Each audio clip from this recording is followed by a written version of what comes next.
Thank you, Mr. Speaker. Colleagues, first off, I want to say right off the bat that I understand what a serious issue this is. And I said this last year.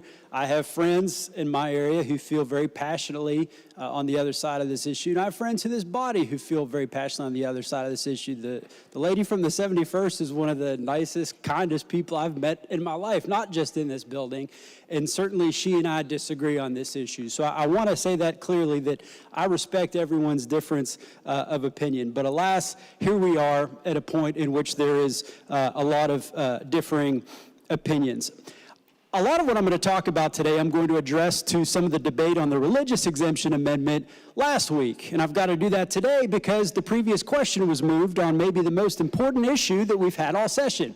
I know perhaps it seemed like the horse was being beat, but I assure you I had what I feel are some meaningful comments, and I hope we don't do that so often anymore.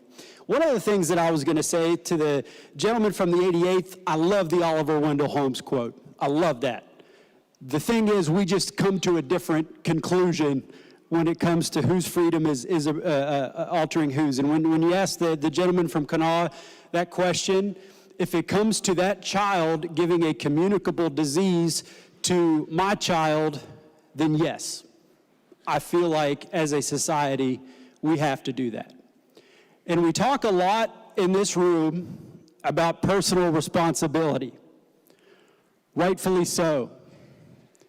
But the most sacred of personal responsibilities is to take responsibility for yourself and not to hurt others, to take responsibility to honor your word, or in this case, the implied societal contract that you won't hurt your neighbor. There's been a lot of talk about religion, and I want to quote the liberal Supreme Court Justice Antonin Scalia, who said, the right to practice religion freely does not include exposing people to communicable diseases. There has to be limits upon where we decide where one person's exercising of their right is infringing upon mine. And again, where I differ with the gentleman from the 88th, the ability to transmit polio, measles, and the rest, the good of the order, the good of society outweighs that.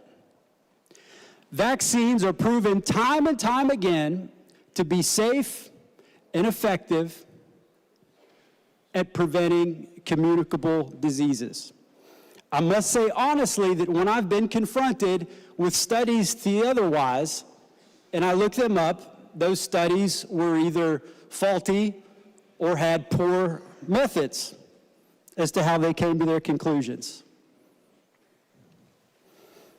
Speaking of religion, when Cain killed Abel, he said to God, "Am I my brother's keeper?"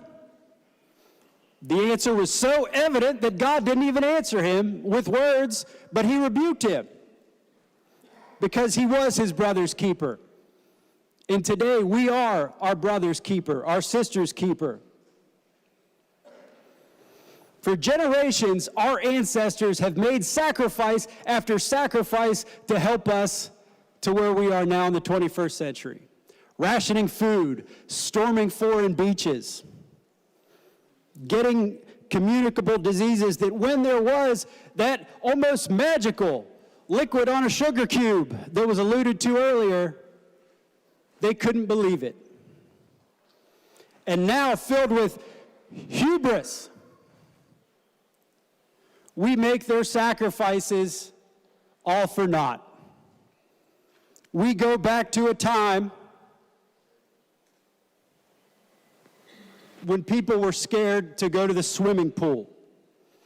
I've talked about it on this floor before.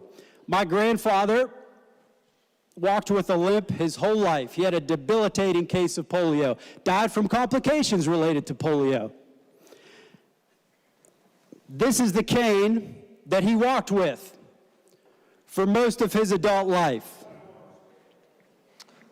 Point of order has been requested. The gentleman stated his point of order. Not allowed to use props on the floor. Gentleman's point of order will be sustained. I understand. I wouldn't want to show a preview of what a perilous path we're going down with this bill either. Thank you, Mr. Speaker. The point is well taken. That cane is not just a relic of a past. That cane is a possibility of our future. We've been through this. We've seen it.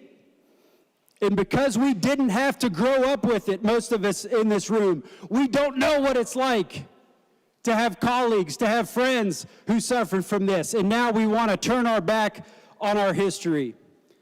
I can't abide by that. And I ask my colleagues who are on the fence on this issue to look inside your heart and please see what I believe to be the fact that a strong vaccine law is good for our children and good for our state. Thank you, Mr. Speaker.